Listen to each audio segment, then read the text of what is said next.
So I tweeted out earlier that a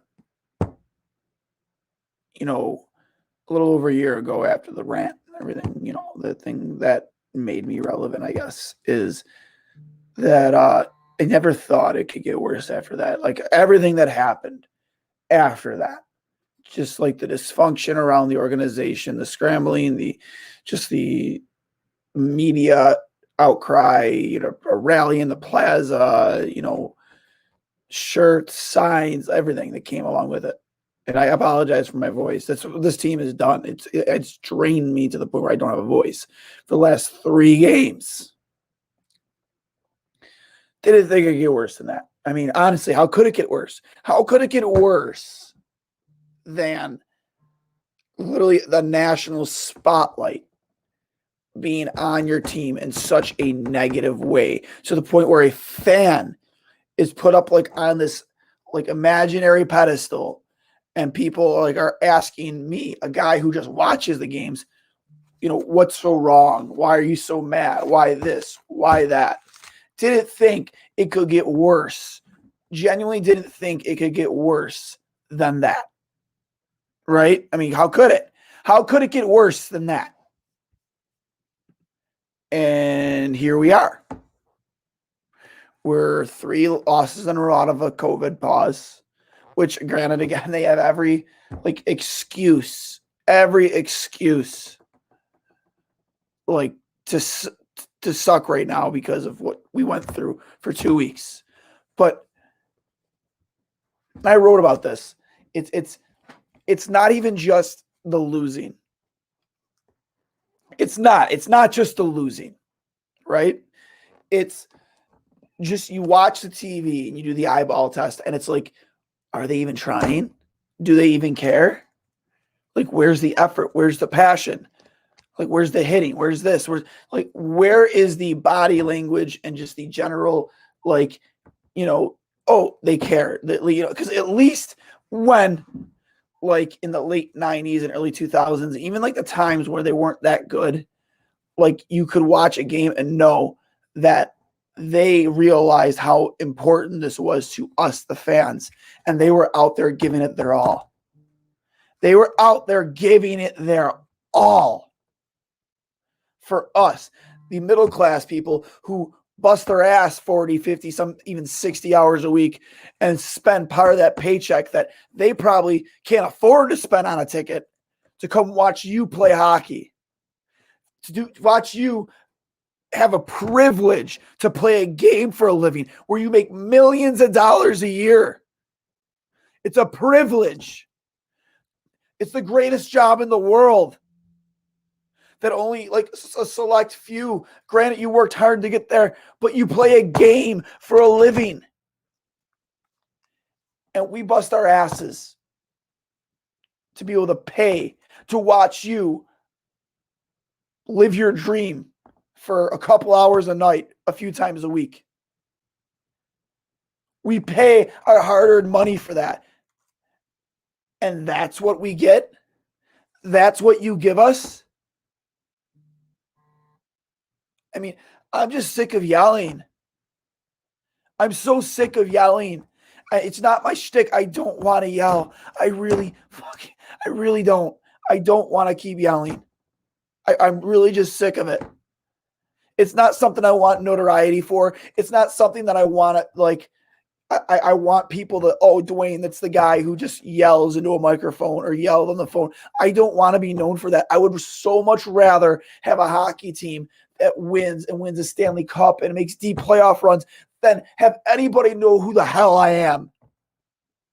As fun as it is to have this back and forth with you and talk about this team and talk about how awesome the memories are, talk about how the good old days, I would give it all back just to have a good hockey team. Because I don't want it. I want a good hockey team. And you watch this shit and you just watch them not care, just not give a shit. And it's so true. They can say it, and you can ask them all the post-game questions you want. That is clear as day, not caring. Not caring. I say there's 4 guys on this team that if I were to ask, like, there are 4 guys on this team that I really believe do care. I do believe Jack Eichel cares. I know a lot of you don't, but I do believe he does. Jake McCabe definitely cares. Dahlin cares.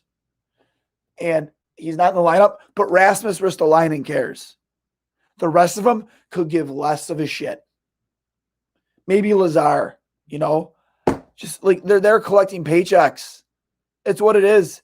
Like Okposo's the worst of them all. I don't care what anyone says. His post-game interview a few nights ago says it all. When asked about a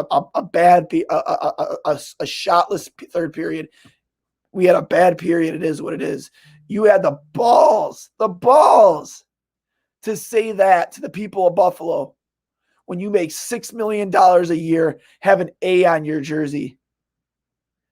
You have the balls to respond like that. Yeah, Olmark too. I apologize. Olmark as well. Yeah, Olmark cares too, for sure.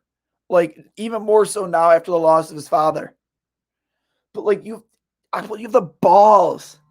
The most tenured guy on this team. The big locker room leader. That's why he's still there. People look up to him. And that's your response? Because in normal circumstances, in a normal NHL, that gets people fired. That gets people traded. But not on this team. No, not on this team.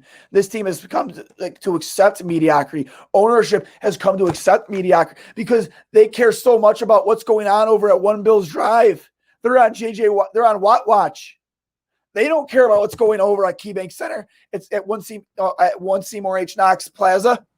They don't care. You really think Kim Cooley gives a shit?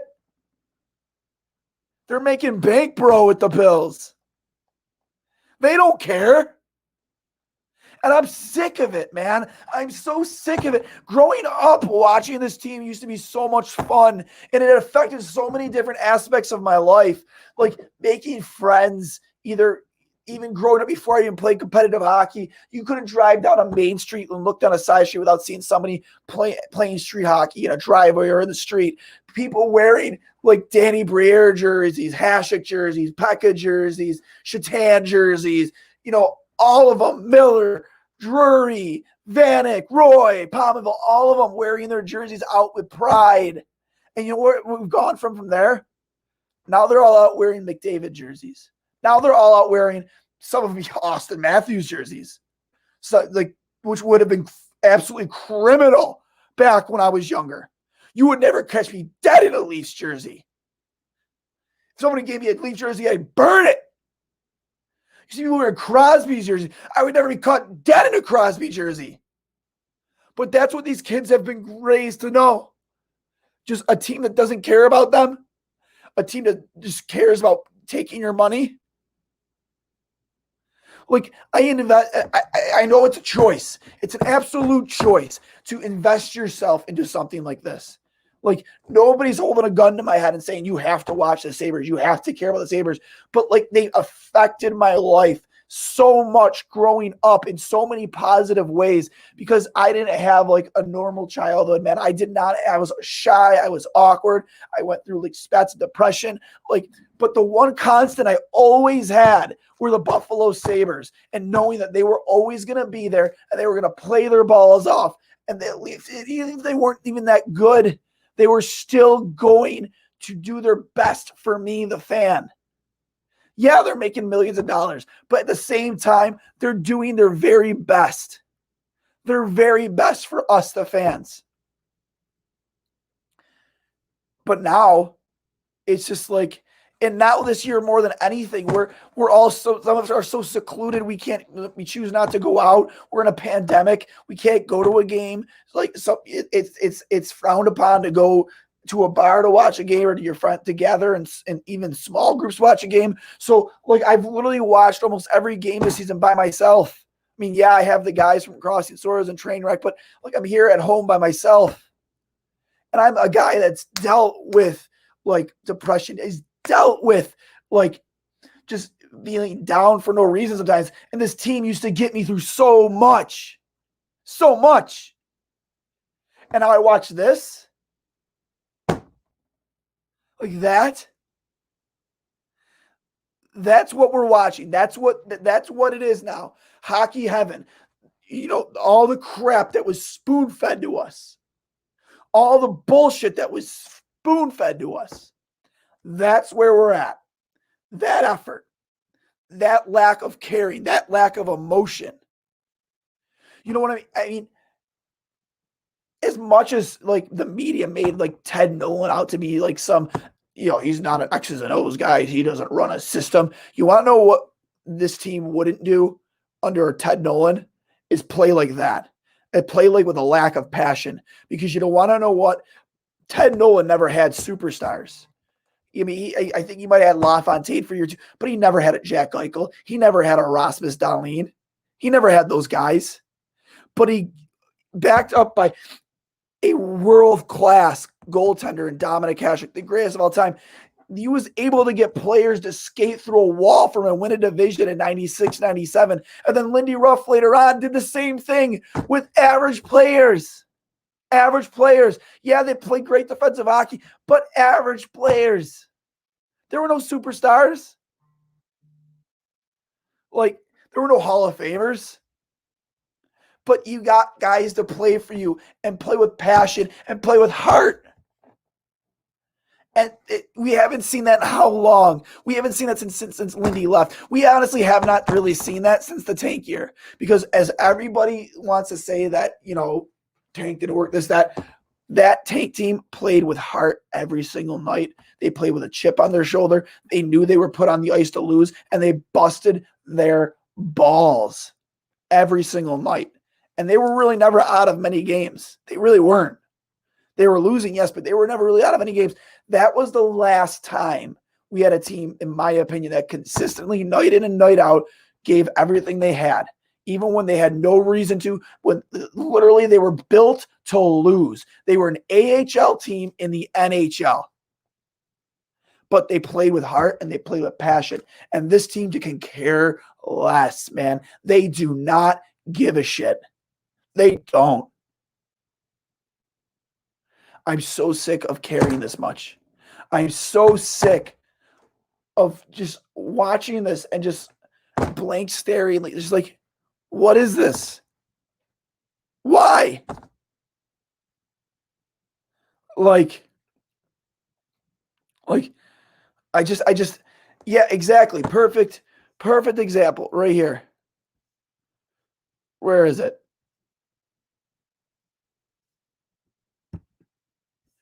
Having Ray, May, and Barnaby helped hold other players accountable for their efforts. Absolutely. Those guys weren't put out there to score. They were put out there to make you afraid to play them, and they held players accountable. Later on, like, with the mid-2000s years, you had real leaders on this team. Like, when the Ottawa brawl happened, it's a known fact that Lindy didn't send Peters, Mayer, and Coletta out there. They hopped the boards themselves because they knew their responsibility to what had just occurred on the ice to Chris Jury. They knew their responsibility. They knew they had to go and do something about it. They weren't told by Lindy to go do that. They went and did it themselves. And then you have Lindy Ruff losing his goddamn mind on the bench at Murray and the other at Brian Murray. They're like, he's literally ready to fight him. Like, you have a better chance of seeing hell freeze over than that happen with this hockey team right now. It's a fact. That is like clear as day. The biggest problem with this team, it is not a lack of talent. It isn't. It really isn't. Maybe defensively, yes, on your blue line, you need more help. You should have went and addressed that. But as far as offensive talent goes, that's not the problem. You have guys like Kyle Okposo who just don't care anymore, who are literally there collecting a paycheck. You have ownership that clearly doesn't care. You have Kim Bagula doing Bills podcasts. Apparently, she's too afraid to do a Sabres podcast. She's afraid of this fan base. That shows you what to whom or what she cares about. She does not care about Sabres fans because we're stupid. We're gullible and we'll come back, right? We'll be back. We're loyal. We rank top 3 We're a top 3 hockey market when it comes to ratings for the NHL playoffs when we're not even in them. We're here. We're here to stay. We're not going anywhere.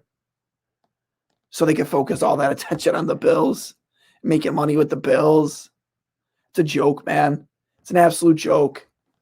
Like if it's gonna be like this, then just sell the team to somebody who's gonna keep them in Buffalo and actually care about putting a good product on the ice. Like it's just like I don't get it, man. I just I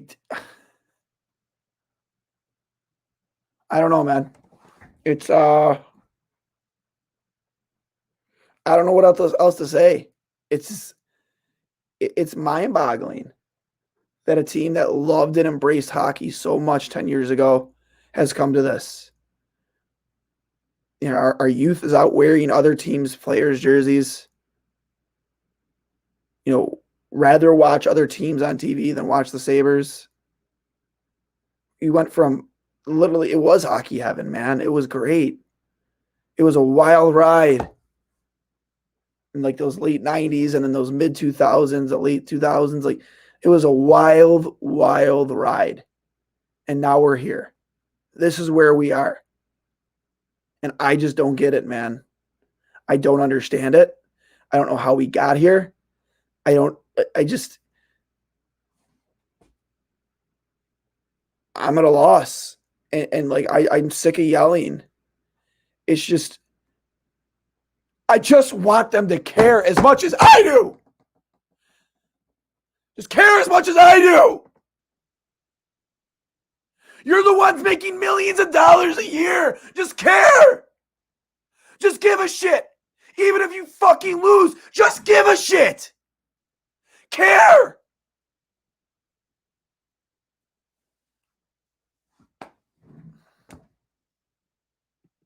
You know, I have like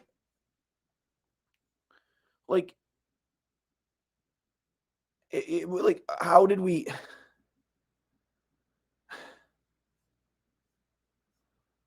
like I just don't know how we got here.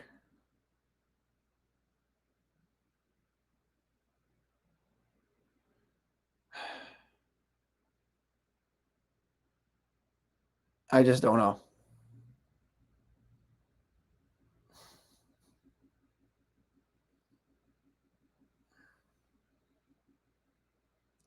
I just want my team to care. It's not even about winning and losing anymore. It's just about caring. You know, exactly. Not hitting on your draft picks, that doesn't help. Ever. Ever.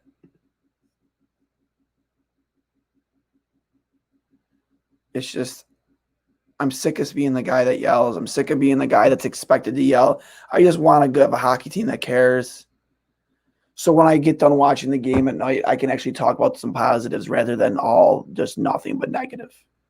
You know, guys, I'll hang up and listen. You know, thanks for hopping on and supporting the show at Two Goalies One Mike. Thanks for supporting Crossing Swords and Trainwreck. And, you know, I get nailed to the cross if I didn't do this. But, you know, if you go to manscaped.com, use code word Trainwreck, all capital letters, TRAINWRECK. You get 20% off and free shipping. I just got their newest razor, the Lawnmower 3.0. Waterproof, has a little flashlight on it. Absolutely keeps my beard trimmed. I have all like different deodorants and like ball sprays. Not even kidding. It's awesome. And just make sure you get on that manscaped.com. Code word Trainwreck, all in capital letters. TRAINWRECK. 20% off and free shipping. Yeah, Chris, cool. Yeah. Get a life, dude. Get a life. Go hang out on your own horseshit platform, dude. Nobody cares. Guys, I'll hang up and listen.